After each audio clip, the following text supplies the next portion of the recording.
Hey folks, it's Tom and FrugalPrepper. So,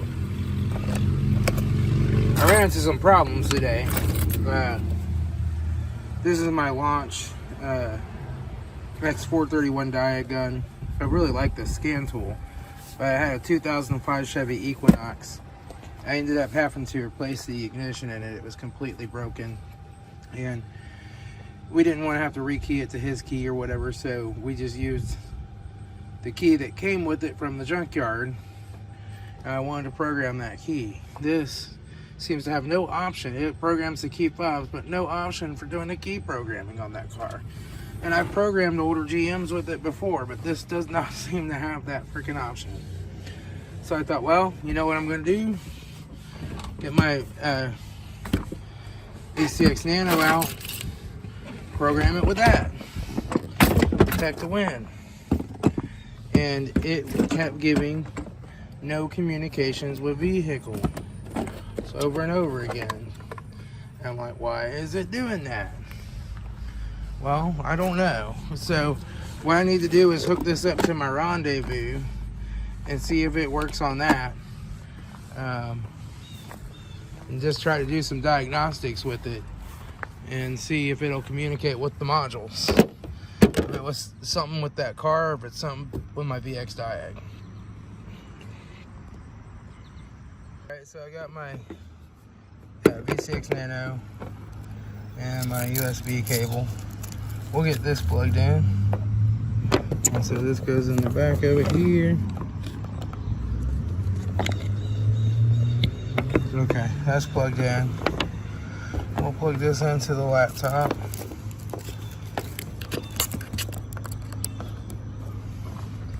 It'll pop up and we'll say we want that to connect to the virtual machine. Okay. Now we'll get this in the car. If it'll reach, if not, I got an extension cable there, but we'll see. We'll see if it'll reach. Oh, where's my connector? There it is, it's right there. Okay. Okay, we're plugged in there. Okay.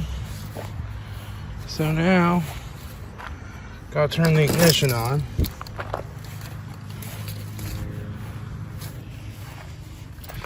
Let me get my tripod and set it up here too. Let me get my tripod. Okay. Alright, so first thing I normally do is bring up the VX manager.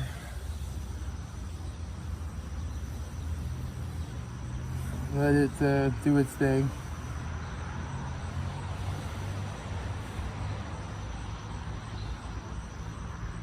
Okay.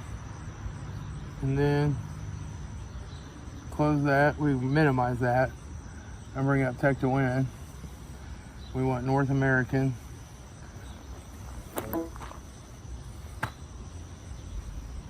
Comes up and does the bump bump.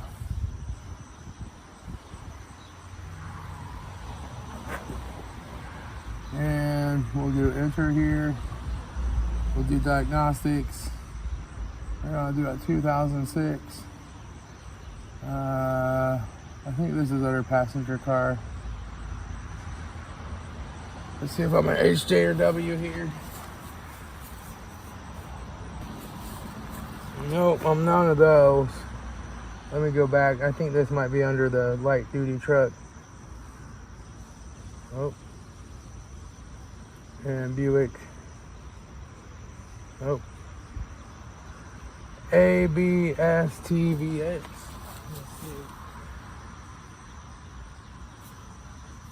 Wait a minute, A. And we're gonna go powertrain. Huh. Oh yeah, 3.5. Okay. I thought it had a 3.4 in it for a minute. No, it's got 3.5. Okay, diagnostic trouble codes, DTC information, TTC info, establishing communication. Boom, no communication with vehicle. Something is wrong with my darn thing. What the heck is going on? Huh. That's the problem I was having before too. I don't know. If I go here, seems to have that. Diagnostic, automotive, GM, Tech2win, and that's installed. Oh, maybe we have to click run here.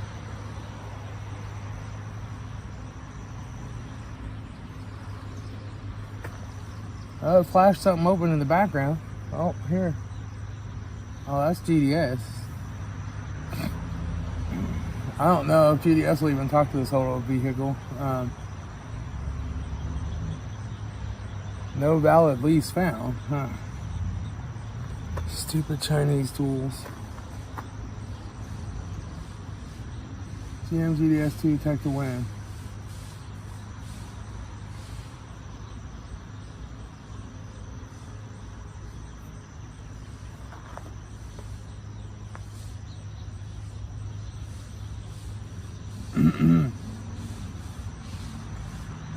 Here.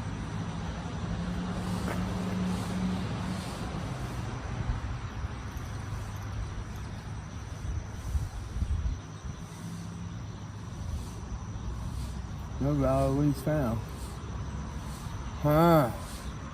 Well, there is a way to check for updates on this somewhere.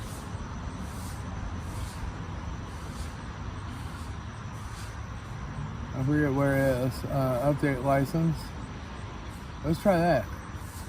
License is updating. Let's try that. See, maybe it needs a license update. I don't know. I really don't. Okay. Reconnect, restart. Okay, your device license has been updated. Licenses pass through GM Tech2win. Okay. And so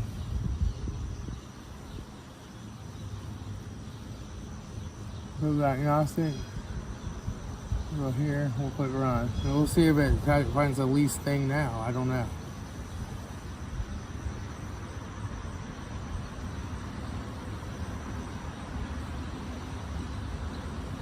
No valid lease found. Well, I'm gonna have to work with this. Huh.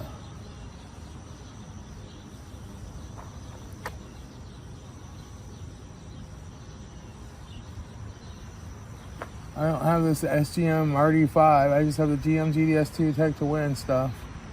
Let me try uninstalling that and reinstall it.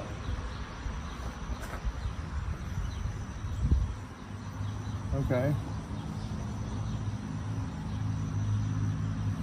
And now we'll install it.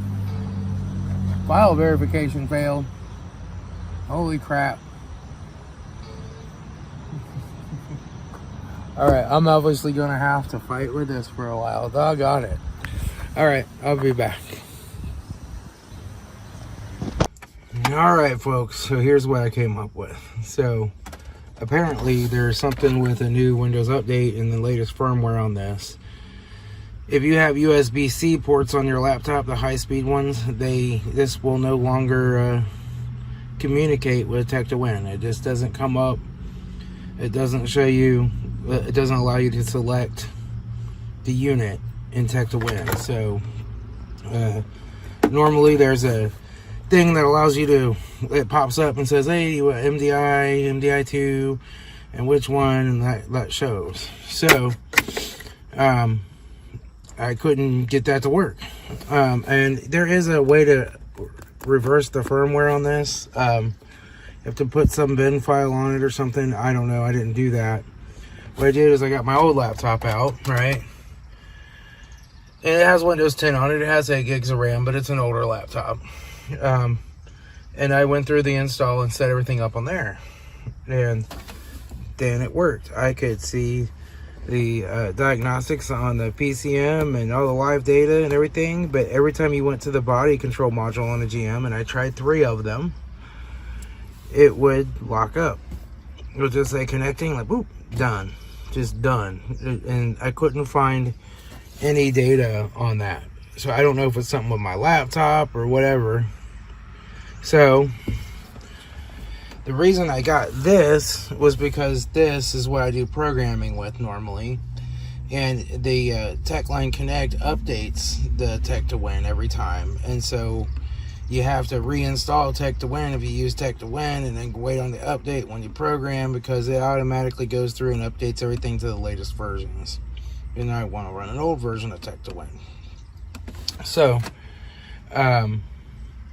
what I did was I decided to go ahead and set up TechLine Connect on this laptop. And then I labeled my TechLine Connect do not use, and then uninstalled the Tech2win it installed, put on the old Tech2win on there. So it has the latest GMMDI, which will communicate with this box, which has its firmware updated to the latest, right? And it works. So the only thing will be I'll have to run the TechLine Connect again on here and let it do all of its auto updates if I update the firmware on this when I program. And then I'll just have to uninstall and reinstall Tech2win, which is no big deal. I can deal with that. So, but yeah, now I'm plugged in.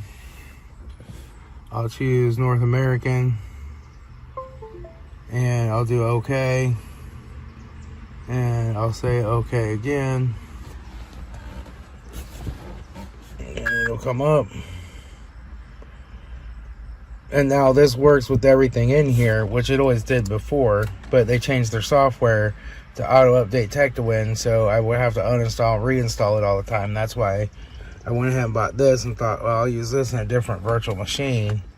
But that thing's not working now. So now you can go diagnostics, and this is a 2006 MPV, and it's a Buick, and its fifth digit is A. It's like the fifth or sixth digit, I don't forget. But and then powertrain, and we're gonna go body. It's got the automatic air conditioning. Now it'll say digital radio not responding on this car. It always does. I don't know. The wiring is all chopped up back there. Like somebody hacked the speakers and like did stuff to it. I don't know if that's why, but I don't care about that.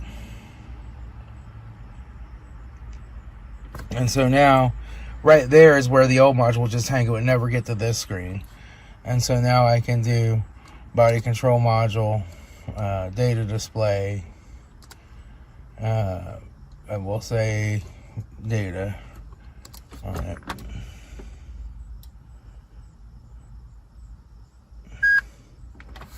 And boom, it works. Displays the data. And so we can do an exit here. Back this up a little. Exit.